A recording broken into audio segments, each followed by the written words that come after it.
मुसलमानों के ऊपर, मुसलमानों को नहीं, वो 2 शादी करते, 3 शादी करते, 4 शादी करते, बच्चे इतने पैदा कर दे रहे कि पूरे मुल्क में मुसलमान की आबादी हो जाएंगे, मेजॉरिटी हो जाएंगे।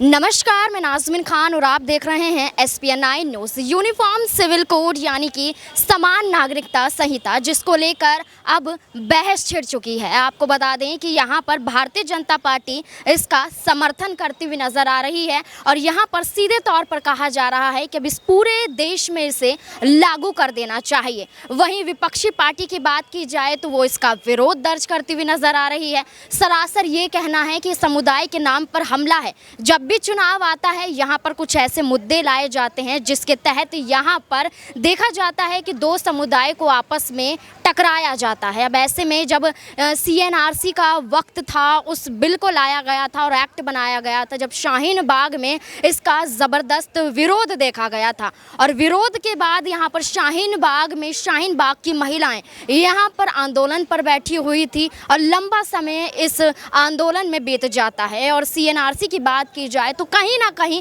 ठंडे बस्ते में चला जाता है। लेकिन बात की जाए यहाँ पर यूनिफॉर्म सिविल कोड की तो सीधे तौर पर यह कहा जा रहा है कि अब इसे लागू कर देना चाहिए। यहाँ पर उपराष्ट्रपति जगदीप धनखड़ ये कहते हुए नजर आते हैं कि अब वो समय आ चुका है जो अब पूरे देश में इसे लागू कर देना चाहिए, जिसके बाद यहाँ पर अब उत्तराखंड में इसे संसद में पेश करने की बात कही जा रही है और ये कहा जा रहा है कि मानसून सत्र में इस बिल को पास कर दिया जाएगा और सीधे तौर पर इसे उत्तराखंड में लागू कर दिया जाएगा और सही तरीके से उत्तराखंड में लागू होता है तो इसे पूरे देश में भी लागू कर दिया जाएगा। यहाँ पर UCC के बारे में आपको बता दें कि सीधे तौर पर यह कहा जा रहा है कि सबको समान अधिकार होंगे, समान नियम मानने होंगे। अब ऐसे में शादी के विषय को लेकर भी यहाँ पर चर्चाएं उठती हुई नजर आ रही हैं कि एक शादी के ज़्यादा यहाँ पर अन्य शादी मान्य नहीं रहेंगी, जिसको लेकर अब हंगामा छिड़ जाता है कि ये मुसलमानों का विरोध करते हुए नजर आ रहे हैं।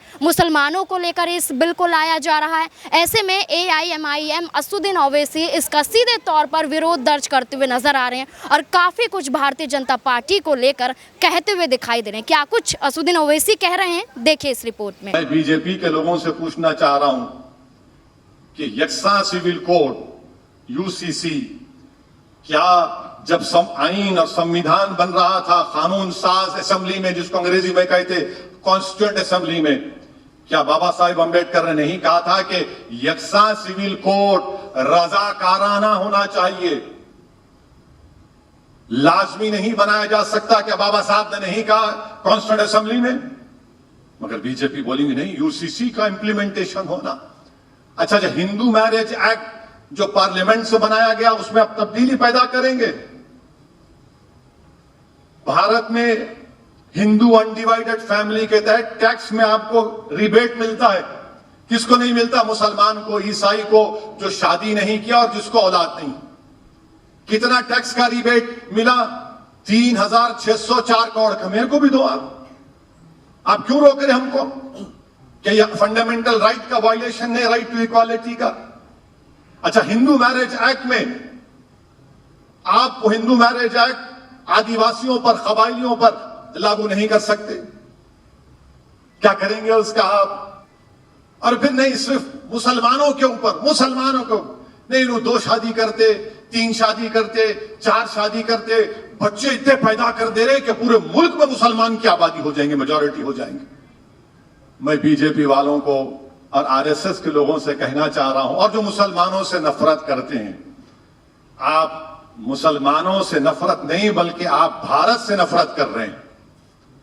आज ही आया कि नेशनल फैमिली हेल्थ सर्वे 5 की रिपोर्ट है कि TFR गिर चुका है, यानी आबादी गिर रही है, आबादी गिर रही है।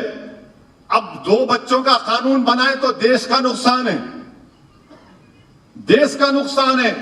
अब इस पर क्या बोलेंगे नरेंद्र मोदी, अमित शाह, RSS, संघ परिवार के लोग? बहुत पैदा कर रहे। अरे कहां पैदा कर रहे? आप ही की रिपोर्ट है, गिर गया, TFR गिर चुका है। कहां टीएफआर बढ़ के है? वो नॉर्थ ईस्ट स्टेट्स में है, थोड़ा बिहार में है।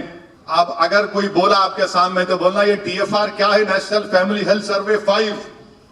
देखो सन्नाटा तारी हो जाएगा इनके पास इसका कोई जवाब नहीं। अब दूसरों से मुंह लगा लेते, हमारे से मुंह नहीं लगते। इनको मालूम यहां पे आए तो जवाब मिल जाता है इनको दलाइल के साथ। मेरे अजीज दोस्तों और बुजुर्गों, फिर यूनिफॉर्म सिविल कोड में एक और बात ये बोलते कि आप कैसा दो शादियां करते। आज से मेरे ख्याल से 1976 में या कभी एक सर्वे आया था सेंसस का, सबसे ज्यादा 2 शादियां करने वाले हमारे हिंदू भाई थे। उसके बाद मुसलमान थोड़ा पीछे थे, उसके बाद नहीं हुआ। अभी भी हम बोले करा लो सेंसस, आप अब कराएंगे ना 2022 का, करा लो। आप पूछ लो किसके पास 2 बीवियां हैं, पूछ लो आप। मगर नहीं, आप 2 कैसा करेंगे, 3 कैसा करेंगे, 4 कैसा करेंगे। मेरे दोस्त, ये वादा हमसे किया गया था कि हमारी शरीयत में मदाखलत नहीं की जाएगी जब जंग आजादी में हम हिस्सा ले रहे थे। क्या तुम भूल गए उस वादे को?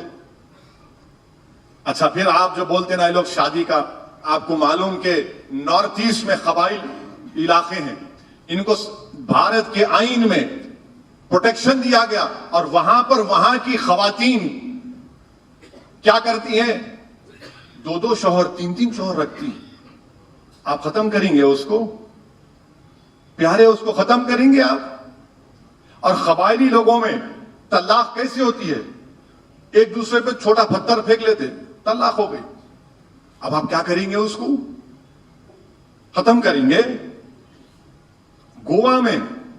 गोवा में अगर किसी हिंदू को, हमारे हिंदू भाई को शादी के बाद बेटा नहीं हुआ या औलाद नहीं हुई और बीवी की उम्र 25 और 30 साल की होगी तो दूसरी शादी कर सकता हूं उन्हें, उसको बदलेंगे आप गोवा के कानून को? यानी आप ये समझ रहे कि हमारी नफरत में ये सब कर लेंगे। मगर याद रखिए, मुसलमानों को अपनी कल्चर का प्रोटेक्शन हमारे मुल्क की आईन संविधान में आर्टिकल 29 के तहत, आर्टिकल 29 डायरेक्टिव प्रिंसिपल कॉन्स्टिट्यूशन की पार्ट 4 के ऊपर गालिब होता है। मेरा कल्चर, मेरा हिजाब, मेरी नमाज, मेरी दाढ़ी, मेरी शादी, मेरा तलाक आर्टिकल 29 का हिस्सा है। सीधे तौर पर असुद्दीन ओवैसी का ये कहना था कि यहाँ पर समुदाय के नाम पर टारगेट किया जा रहा है।